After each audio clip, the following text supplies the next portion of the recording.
উদ্বোধন। আশা করছি তোমরা সবাই খুব ভালো আছো।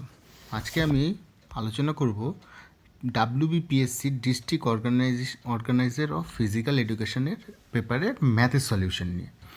ভিডিওটা বানানোর একটাই উদ্দেশ্য, সেটা হচ্ছে এই ভিডিওটা থেকে যদি কোনো ব্যক্তি অথবা কোনো মানুষের কোনো পরীক্ষাতে ডাব্লিউবিপিএসসি রিলেটেড অথবা যে কোনো রিলেটেড পরীক্ষাতে যদি একটা প্রশ্ন তার কমন পায় বা সেই প্রশ্নটা নামিয়ে আসতে পারে পরীক্ষা হলে, সেটাই হবে ভিডিওটা বানানোর সার্থকতা। তো চলো শুরু করা যাক, কথা না বাড়িয়ে শুরু করি। প্রথম প্রশ্ন বলছে দ্য অ্যাভারেজ অফ এক্স এবং 1/x হচ্ছে এম। তো x plus 1/x equals to M. Average মানে এটার নিচে 2। পরের লাইন আমি বলতে পারি x plus 1/x equals two 2m বা m2। এইবার বলেছে এইটার অ্যাভারেজ কত।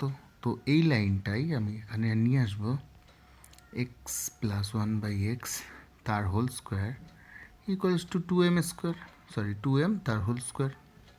তো এটা হচ্ছে x square plus 1/x square equals to plus 2 into x into 1/x equals two 4m square.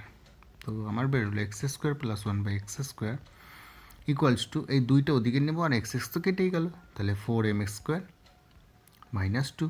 এবার x square plus 1/x square equals to 2 common নিলে 2m স্কোয়ার মাইনাস 1। এবার দেখো এই দুইটা যেটা আছে এটা তো এদিকে বাই হয়ে যাবে, এইখানে বাই হয়ে যাবে, তাহলে এদের অ্যাভারেজ বেরিয়ে যাবে আর পড়ে থাকবে কি 2m স্কোয়ার মাইনাস 1। তাহলে অ্যান্সার হচ্ছে 2m স্কোয়ার মাইনাস 1। ঠিক আছে, প্রথম প্রশ্ন।